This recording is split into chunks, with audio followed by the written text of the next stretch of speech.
দর্শক, চমৎকার ঘটনা। মির্জা ফখরুল জয় বাংলা।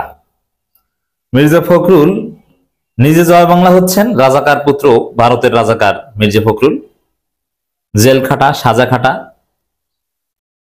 রাজাকার মির্জা রুহুল আমিনের ছেলে মির্জা ফখরুল ইসলাম আলমগীর। মনে রাখবেন, রাজাকারের পুত্র রাজাকার, বাপ ছিল পাকিস্তানের রাজাকার, বাপ ছেলে হচ্ছে ভারতের রাজাকার। তার যে ঘোষণা যে আওয়ামী লীগের বিরুদ্ধে থাকা সব মামলা প্রত্যাহার করে নিবে, এই ঘোষণার পর বাংলাদেশে প্রতিবাদের ঝড়। প্রতিবাদ করেছে কারা? বিএনপি কিন্তু প্রতিবাদ করেনি। বিএনপি সবাই মির্জা ফখরুলের বক্তব্য চুপচাপ এনজয় করছে, কারণ এটা তারেক রহমানের নির্দেশে মির্জা ফখরুল বলেছেন।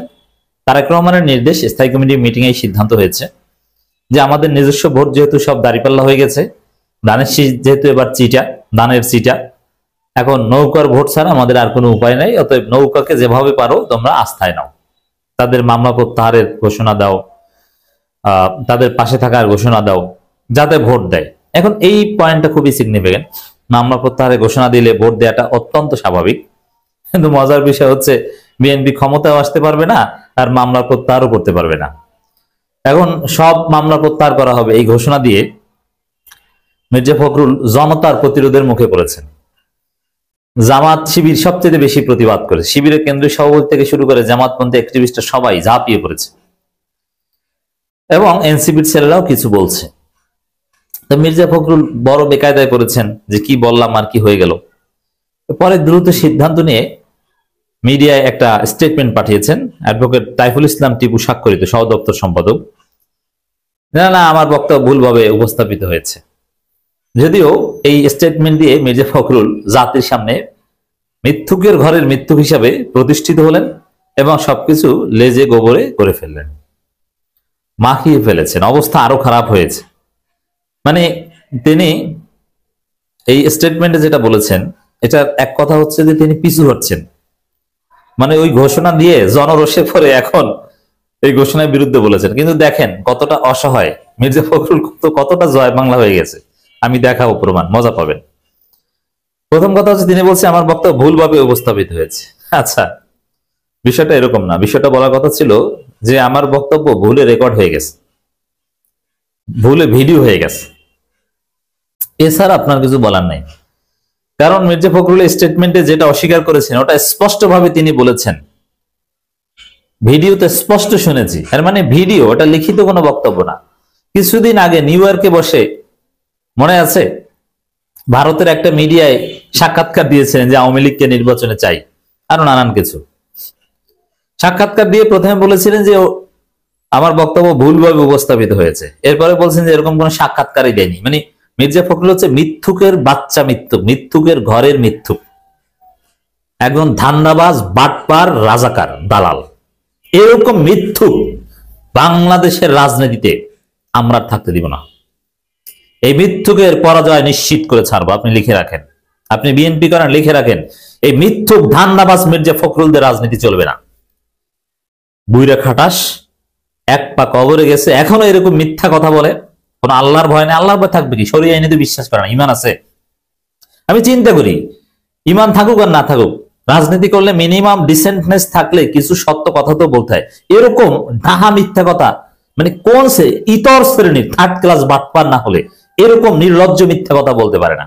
ভারতের মিডিয়া সাক্ষাৎকার দিয়ে প্রথমে বলে ভুলভাবে উপস্থাপিত হয়েছে, তারপরে বলে এরকম কোন সাক্ষাৎকার দিন, এআই দিয়ে তৈরি। আরে এআই দিয়ে কি টেক্সট তৈরি করে? এআই দিয়ে তো মূলত ভিডিও বানিয়ে ছাড়িয়ে দেয়। বেসিক্যালি এইটা হয়। টেক্সট তৈরি করা যায়, কিন্তু ওটা তো করে না। টেক্সট তো লিখে দিলেই হয়।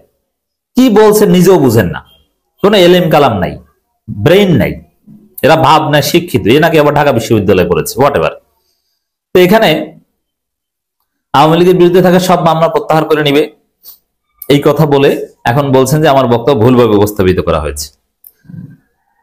আসলে এগুলো আওয়ামী লীগের ভোট পাওয়ার জন্য তারেক রহমান নির্দেশে বলেছেন, এটা আমরা জানি। কিন্তু আপনারা এদেশে জামাত শিবির আছে, আপনাদের ধান্দাবাজি, ভারতের দালালি চলবে না। আপনার এই বক্তব্য ভারতের বক্তব্য। দেখেন এই বক্তব্যে কয়টা সমস্যা, আমি কিছু পয়েন্ট আউট করি, তারপরে তার স্টেটমেন্টে একটু বিশ্লেষণ করি। প্রথম হচ্ছে আওয়ামী লীগের বিরুদ্ধে মামলা প্রত্যাহার করে নেবেন। এটার অর্থ হচ্ছে যে আওয়ামী লীগের বিরুদ্ধে মামলাগুলো ভুয়া, হয়রানিমূলক, এই সার্টিফিকেট দিলেন। এখন কোর্টে আওয়ামী লীগের আইনজীবীরা মির্জা ফখরুলের বক্তব্য রেফারেন্স হিসেবে উপস্থাপন করবে যে আমার মক্কেলের বিরুদ্ধে মামলা সব সাজানো মামলা, ভুয়া মামলা, হয়রানিমূলক মামলা, দলিল মির্জা ফখরুল বলেছে তারা ক্ষমতায় গেলে এগুলো প্রত্যাহার করে নেবে, অতএব এখনই জামিন দিয়ে দেন।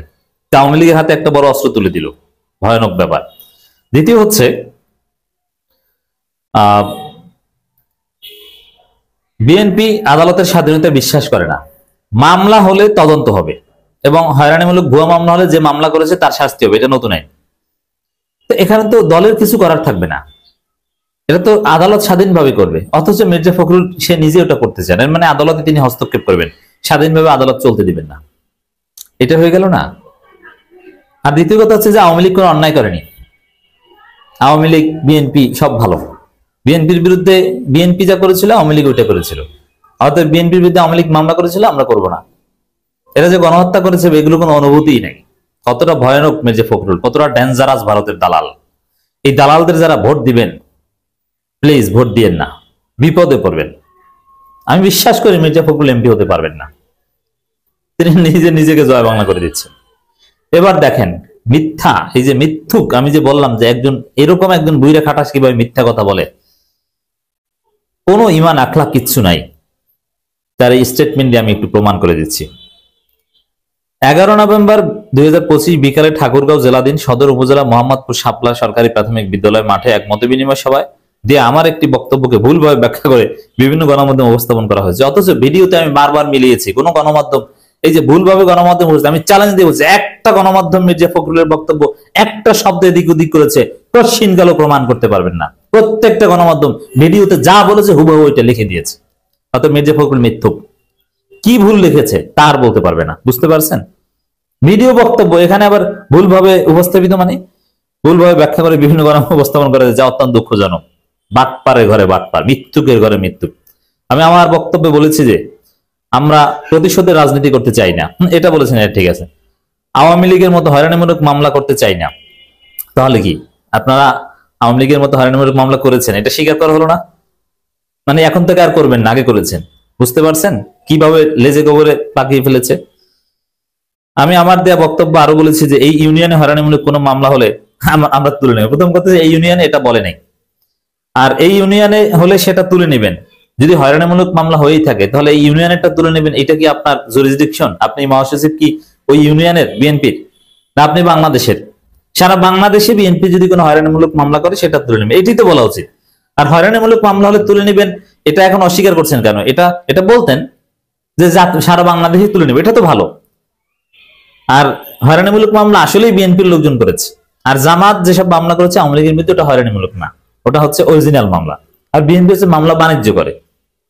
কিন্তু দেশব্যাপী হয়রানিমূলক মামলা দায়ের কিংবা মামলা তুলে নেওয়ার বিষয়ে আমি কোনো বক্তব্য প্রদান করিনি। আপনি চিন্তা করেন কতটা স্টুপিড। ইউনিয়নেরটা তুলে নিলে দেশেরটা তুলে নেবেন না কেন যদি হয়রানিমূলক হয়ে থাকে? তিনি তো জাতীয় মহাসচিব, লেজে গোবরে। দেখছেন দেশের জনগণ, দলের সকল পর্যায়ে নেতাকর্মীদের গণমাধ্যমে প্রকাশিত ভুল বক্তব্যের বিষয়ে বিভ্রান্ত না হওয়ার, এটা বিএনপি থেকে শুরু করে মির্জা ফখরুল স্ত্রীও বিশ্বাস করে যে আকাম একটা ঘটিয়েছেন।